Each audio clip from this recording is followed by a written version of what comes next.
in a shocking development that discredits claims by top Weinstein Company executives that the company was unaware of disgraced co-founder Harvey Weinstein's lecherous behavior. A former Hollywood showrunner has come forward to accuse Bob Weinstein, who co-founded the eponymous film studio with his brother in 2005, of harassment during production of a Spike TV film series, Variety reports.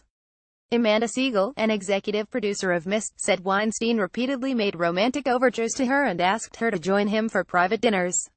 The harassment began in the summer of 2016 and continued on and off for about 3 months until Siegel's lawyer, David Fox of My Man Greenspan, informed TWC executives, including David Glasser, that she would leave the show if Bob Weinstein did not stop contacting her on personal matters. "No should be enough," Siegel told Variety. "After no, anybody who has asked you out should just move on. Bob kept referring to me that he wanted to have a friendship. He didn't want a friendship. He wanted more than that.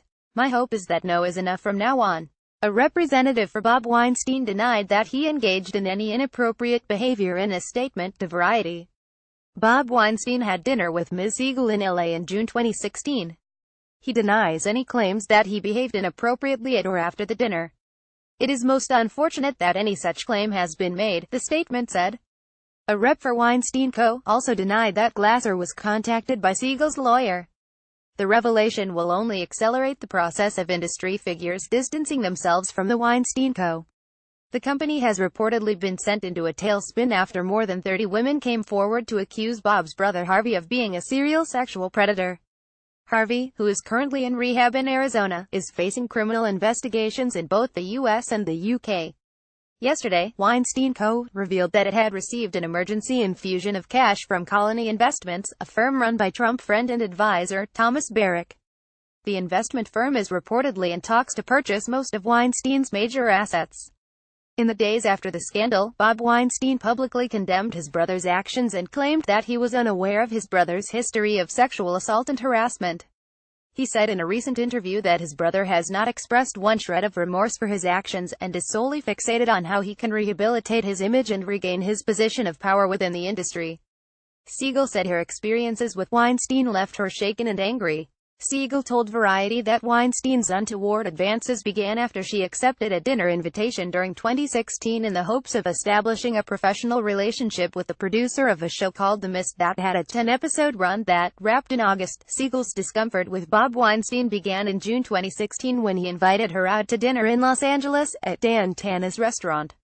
Siegel had been told by coworkers that Bob Weinstein had inquired with them whether she was single. She agreed to go to dinner with him in an effort to establish a professional relationship with the head of the company behind The Mist. During the dinner, Weinstein asked Siegel highly intimate questions and made romantic overtures to her, according to Siegel. He wanted to know her age because he told her he didn't want to date anyone younger than his daughter.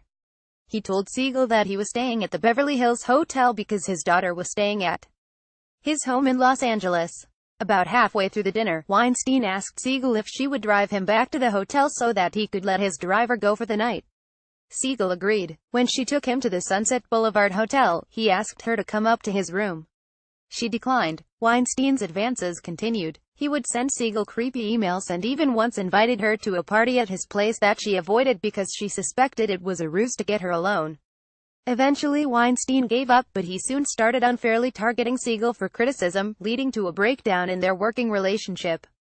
Siegel told her lawyer about the harassment, and eventually reached an agreement with the Weinstein Company that she would never be in the presence of Weinstein, or on calls with Weinstein, during production of The Mist.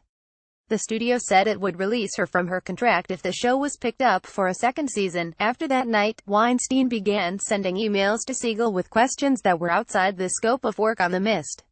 He said he wanted them to be friends.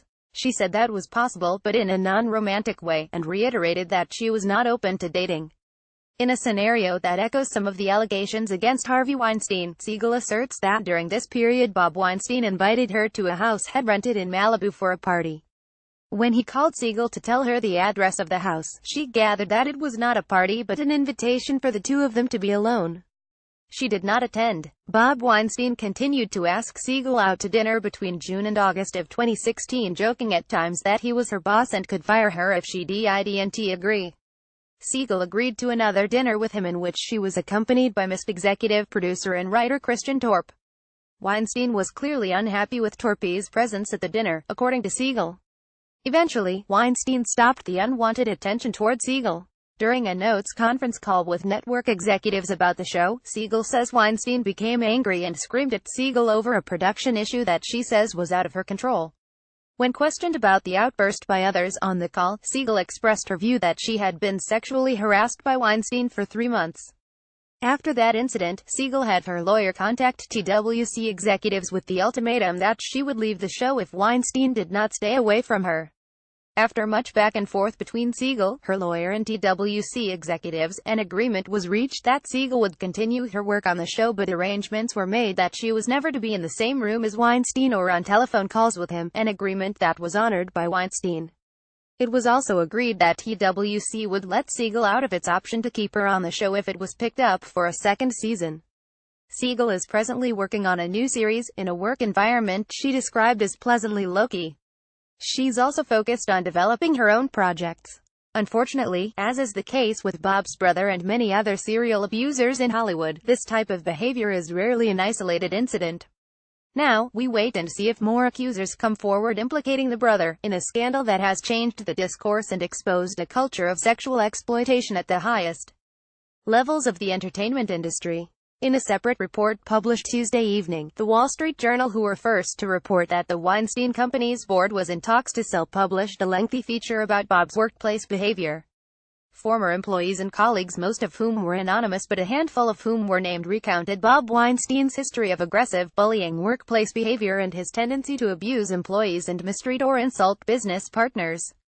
While not as aggressive and mean-spirited as his brother Harvey, Bob reportedly compensated for being shy and socially awkward by acting like a bully after coming to prominence with Miramax in the early 1990s.